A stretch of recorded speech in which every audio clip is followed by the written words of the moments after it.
Ayan guys, so dito po sa Nova Lucia, meron pong bagong pagkakakitaan. Ayan, so ito po yung isi-share ko sa inyo ngayong araw na ito. As you can see guys, ay mayroon tayong points na 217. Dito po kasi babawasin yung ating capital na gagamitin. Okay? Pupunta tayo sa points at pupunta tayo dito sa games. Ayan. Dito sa games guys, pwede tayong kumita, pwede rin tayong manalo. Kaya make sure na naintindihan natin yung ating ginagawa. Okay, so paano ba ito laruin guys, no? Paano ba ito laruin? So pipili ka diyan sa mga nandyan sa kaliwa at kanan, ano? Pipili ka diyan. So dapat guys, yung mapipili mo ay hindi pupuntahan ng judge, okay? So pipili ako ngayon, for example, tataya ako ng 10 points. Okay? So, tapos na yung judge, no? Hintayin natin.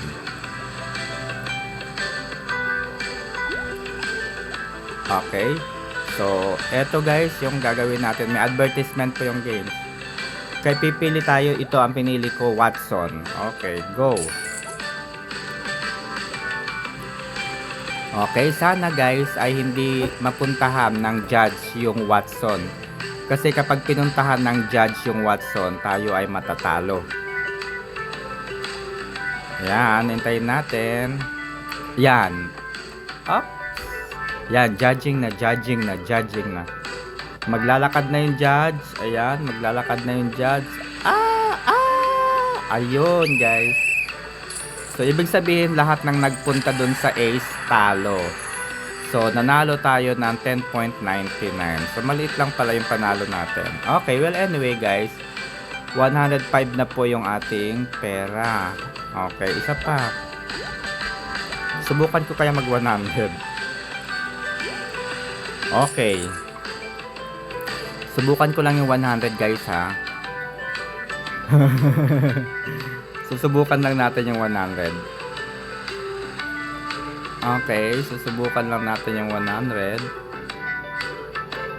Alright, andyan na yung judge.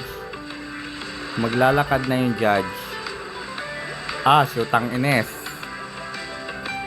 Aroy! Panalo na naman tayo, guys. Panalo tayo ng 11. Okay, panalo tayo ng 11. Ngayon, pupunta tayo sa wallet. Withdraw. 116 na po. 116. Withdraw successful. Okay, so punta tayo dun sa ating Nova Lucia.